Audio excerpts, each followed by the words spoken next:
through some warm-ups that you can play with during Open Studio. Tara is going to be demonstrating our footwork today.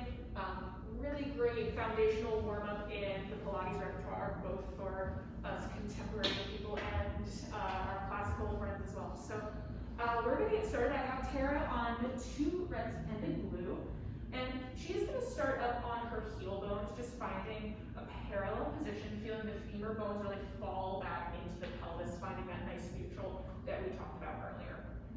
Now, as she inhales, we stay at rest, and then on exhale, Tara's going to press the foot bar away, standing strong through the legs, and then slowly resisting as she comes back in. And for these first couple reps, it's a really great time to just check in with your alignment, check in with the spine, notice that lovely natural curve underneath the low back, and making sure that we maintain that as we press and go along in our variations. So I'm going to have Tara just take about 2 more like this, and then she's going to stay out with her legs nice and long. Now again, check in with the spine, really making sure that we're in that long neutral spine. I'll have her bend her knees just halfway in, and we're just going to find some easy bounces here. Just like you had dropped like a little bouncy ball on the ground, just finding a little buoyancy through the legs. I'll have you take just about 3 more like that.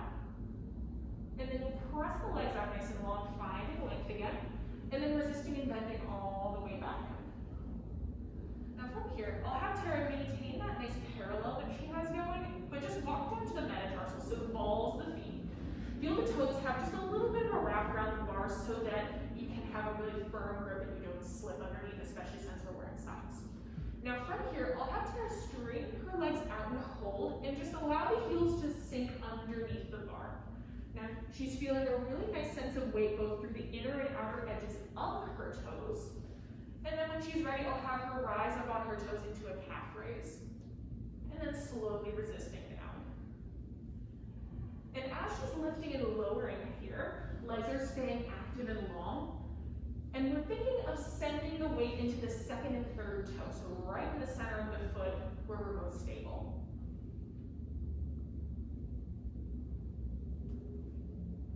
I'll just have Tara take 2 more like this. We're pretty familiar with this calf raise, so let's have a little bit of fun.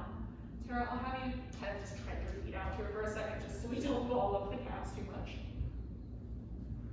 Take about like, 2 to 4 more of those, and then I'll have you sink your heels down underneath the bar, just finding that good stretch. And we're going to play a little bit with acceleration and deceleration. So Tara's going to go up nice and slow into her heel raise, and then quickly drop the heels, and then rising up. Now Tara, can you see if you can quiet the bounce down at the end?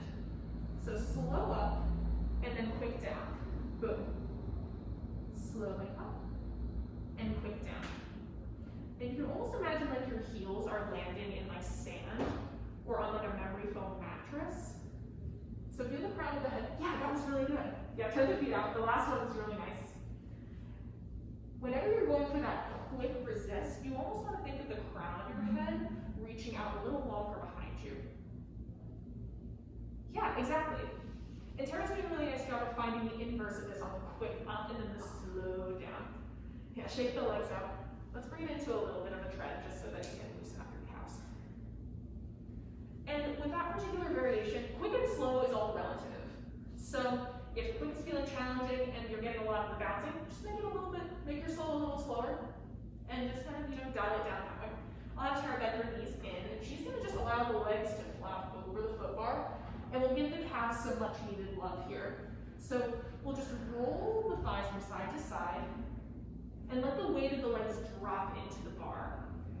So we're just finding where those knots are living in the calves. And you're more than welcome to bend these a little further in if you want to get more on the soleus, kind of closer to the ankle. Or you can even kind of scoop yourself up if you want to get more into like the meat of the calf. Now, I'll have you take another moment or 2 there, and then we'll experiment with just a couple other variations and talk through some alternate foot placement that you can use while you're doing your footwork. So, Tara, just to change things up, actually, I'm going to keep you in a parallel for this next one again. So just walk your feet back to the balls of the feet in your parallel position. And I'll have you find just a small heel raise, so little lift up onto the toes. Now maintain that lift through the ankle as you press and lengthen the legs out. Good. From there, drop the heels down beneath the bar and slowly bend the knees in. Once you arrive at the top, exactly, you'll rise up on the toes, press out, and sink the heels down. So we're putting all the pieces together, just finding a really easy sense of folding at all the joints in the lower body. So from the hips, to the knees, to the ankles, even down to the metatarsals. And here, if you so choose, you can even find a reverse. Sinking those heels along, very good. Bending in, and dropping down. Exactly. Now I'll have you take about 3 more like that.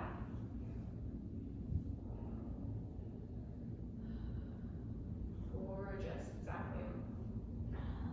Beautiful. Bend the knees all the way in, and you can let those feet rest. You can flop the legs back over the foot bar. Maybe take a roll from side to side.